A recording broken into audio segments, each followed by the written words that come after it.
Hi, everybody. My name is Sarah, Pearls of Wisdom and Food, living the keto carnivish lifestyle. It's something I've always hoped I could do and pull off, and here I am. Are you new to the whole keto deal? Are you coming on board after trying other things, after kind of sort of dabbling with the idea of keto, playing with it a little bit, or are you slip sliding with things that you used to have all the time, or you're still having like grains and sugars, and you're thinking, hmm, maybe I'm at a place now where I really need to look at this and consider giving up my grains and sugars. Well, this video could be for you. It's just a simple easing into the keto way of eating that for a lot of us took a while. You know, I think the commitment of not having sugars and grains is so enormous that after we have achieved that, which if you're new here, it might seem like, how can they even talk about achieving that? I can't even not do it, much less achieve not having those things. Well, it can happen for you. It's, be easy on yourself. If you've had the standard American diet, which, if you haven't heard that diet called that, that is what regular people are known to eat in America or Canada or anywhere. And it is having the grains and the sugars and the processed foods and a lot of extra fruits. Think of like the middle aisles in the grocery store. And when you're shopping, eating the standard American diet, you have things like pastas and breads and sandwiches and things like that. And if you're like I was when I was doing that segue of getting to the ready to give them up place, although I didn't know it, just I was still doing it, I started to accommodate myself with getting the low carb, low calorie sort of things. I mean, what's coming to mind are like those Arnold bread thins where you could put your little cheese and lettuce and a couple of pieces of like ham or turkey or something like that. Those sort of things. I was buying low-fat Cape Cod potato chips. I don't want to trigger anybody with my food, so with the food ideas, but I was trying to make the standard American diet work, which was not unlike me trying to make the Weight Watchers Points Plus, I think I was doing, PPV, Smart Points, food plan, Smart Points, that's it. It was before Freestyle. And trying to make it work while having those things that are less than what the full boat diet was with the standard American diet, but still trying to have my cake and eat it too. I guess that's how I'd say it. And was it working? Not really, but I was so busy seeking out new products. I was reading, Hungry Girl emails every day, watching her on shows like Dr. Oz, where she appeared, and trying to make it all work, buying some crazy different pastas like veggie pastas or spinach pastas or black bean pastas. And, I might have been checking the back of the label for less sugar in the pasta sauce, things like that. I was thinking what I was doing was being a smart and savvy food consumer to the standard American diet offerings and trying to find new things that worked. I might have even had an egg white omelet at one point. Oh, the yolks. Oh no, so much fat. The crazy stuff that we did before we got here, or we're still doing, and before we make that leap into keto.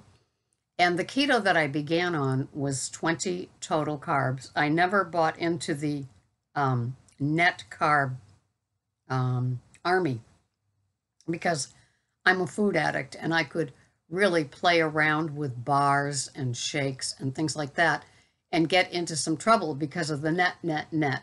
So I steer clear of those things. And if you're so new that you don't know the difference between keto with net carbs and keto with total carbs, either look back in my videos or just put in at the top of YouTube, the difference between total carbs and net carbs.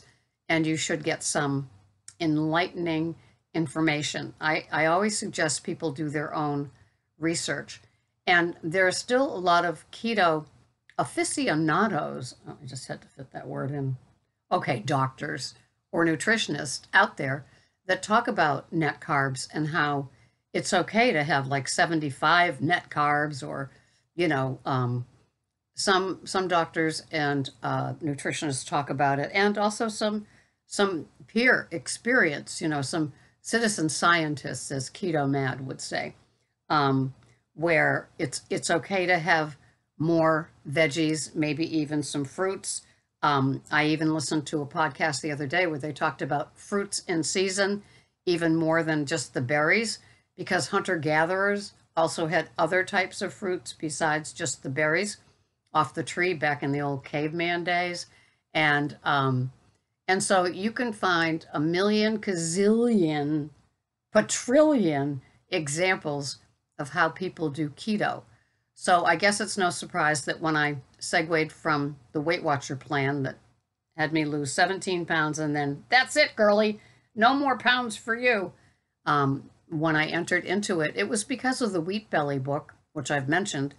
And Miss Joyce just sent me the Dr. Davis Undoctored. So now I have all three of his books, which is Wheat Belly, Total Health, and Undoctored.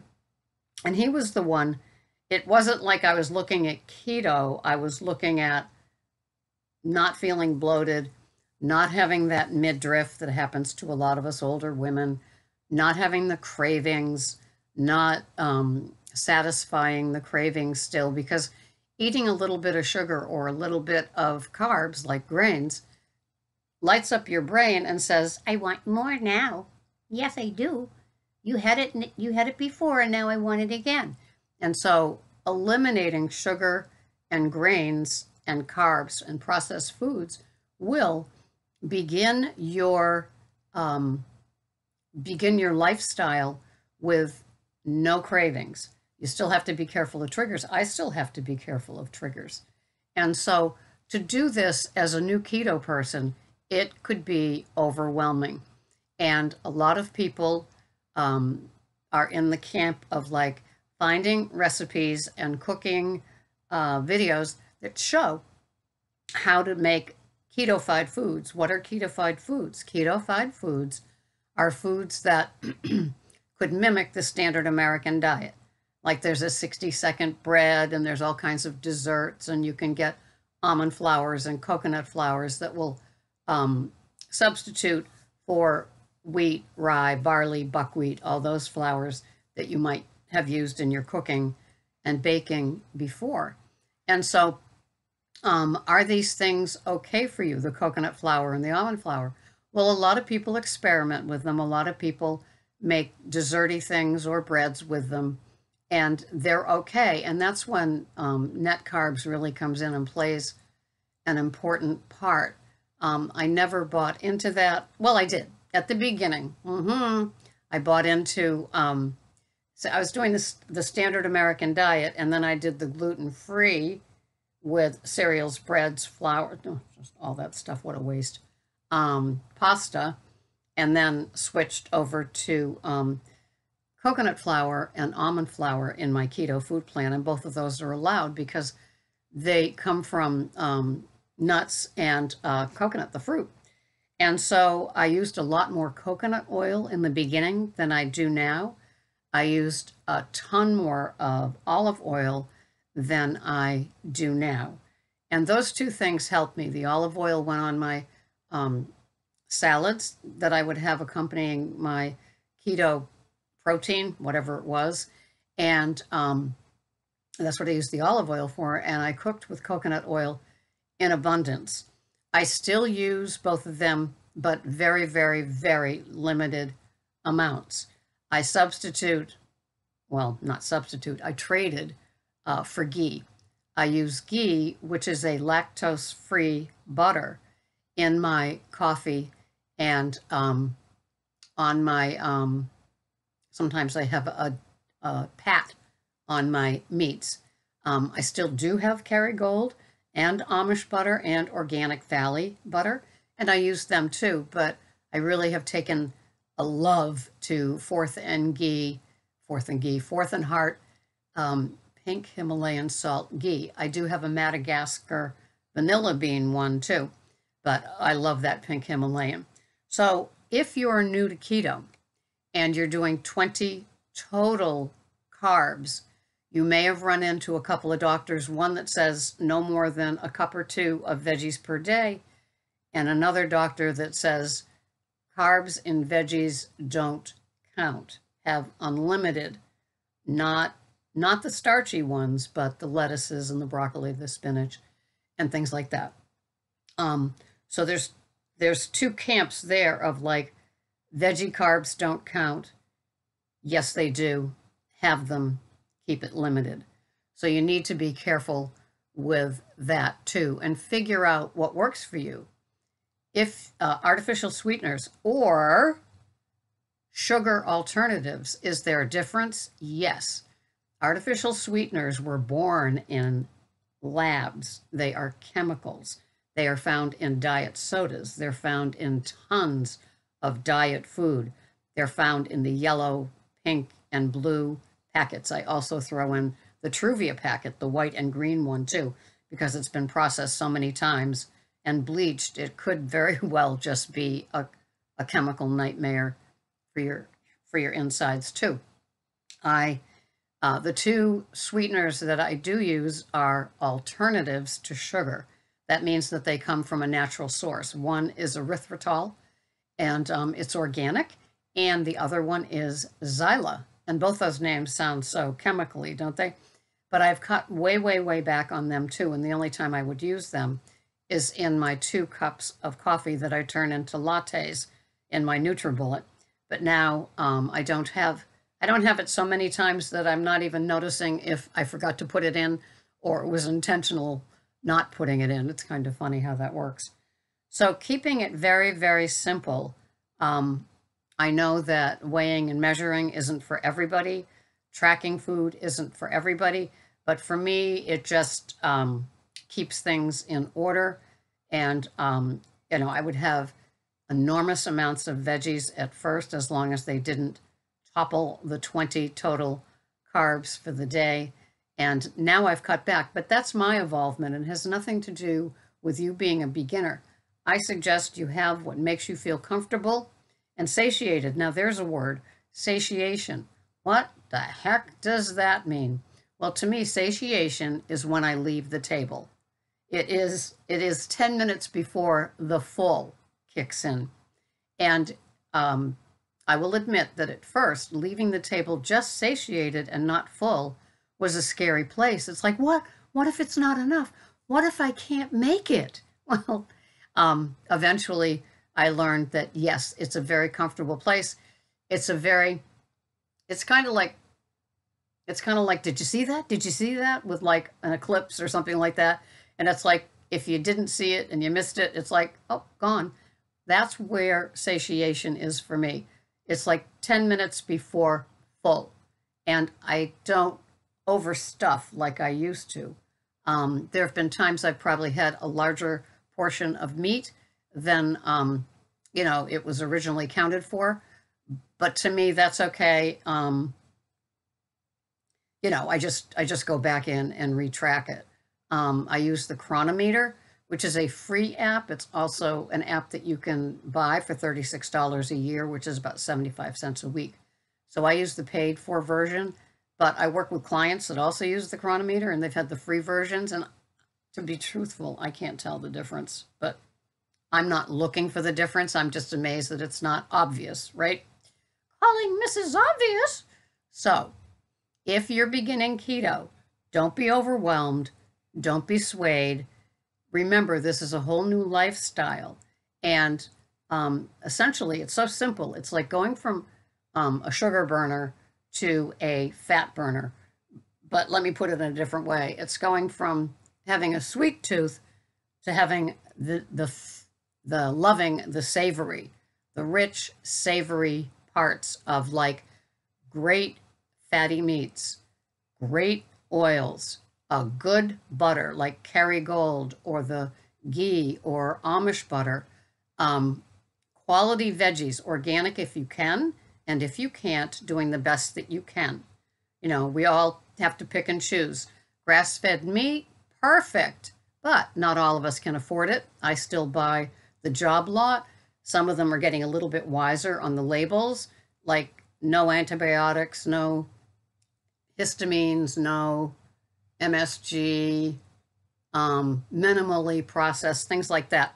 So they might not be organic or grass-fed, but there is some care, and so that helps too with it.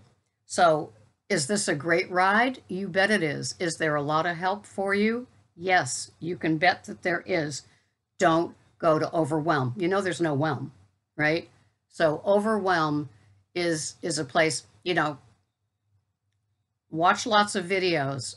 Ask me. You could even, you know, hire me as your food coach to do the chronometer and the email thing. It's like a 30-day package. You could even talk to me on the phone.